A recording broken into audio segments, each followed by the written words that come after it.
আজকে আমরা কথা বলবো অর্গানিক কেমিস্ট্রি। তোমাদের যে ফিয়ারটা আছে, অর্গানিক কেমিস্ট্রি মনে রাখবে প্রি রিকুইজিটস বলতে আমরা যেটা বলি সেটা হচ্ছে তোমার মনে রাখবে chemical bonding and molecular structure.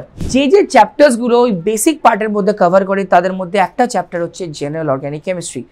General organic chemistry তোমাদের খুব ভালো করে রিভিশন করা উচিত। সো এই চ্যাপ্টারটা নিয়ে কোনো রকম কোনো কম্প্রোমাইজ করবে না, দরকার হলে 5 বার 6 বার ইভেন 10 বার পর্যন্ত হলেও রিভিশনটা করবে। তোমাকে যদি মলিকুলার ফর্মুলা দিয়ে কোনো প্রবলেম দেয়, তুমি বলতে পারো না যে তুমি তার স্ট্রাকচার জানো না, তোমাকে স্ট্রাকচার জানতে হবে। If you should know what is the structure of acidophenol, what is the structure of phenol. তোমার যদি chemical bonding clear থাকে, you can easily grip the concept of the electronic effects, because তোমরা যদি এই যে চারটে পার্ট যেটা আমি বললাম এটা যদি ভালো করে করো, rest of the part will be very easy. আমি তোমাকে বলছি rest of the part will be very very easy. Always make reagent list and number 3 হচ্ছে reaction list. এই দুটো তুমি যখন নিজের থেকে এনসিআরটি থেকে, তোমরা যে ইনস্টিটিউটে পড়ো সেই ইনস্টিটিউটের মডিউল থেকে, প্রেপমেডে যারা আছো প্রেপমেডের মডিউল থেকে যখন, এবং ডেফিনেটলি আমাদের ক্লাস নোটস থেকে যখন বানাবে, অটোমেটিক্যালি দেখবে তোমার কিন্তু রিভিশন কিন্তু হয়ে যাবে।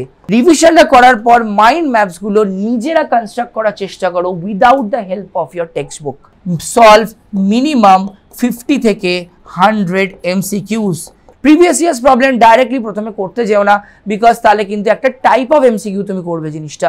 বাট অর্গানিক কেমিস্ট্রিতে তোমায় কিন্তু একটু ডিফারেন্ট টাইপ অফ এমসিকিউস কিন্তু তোমাকে এক্সপ্লোর করতে হবে।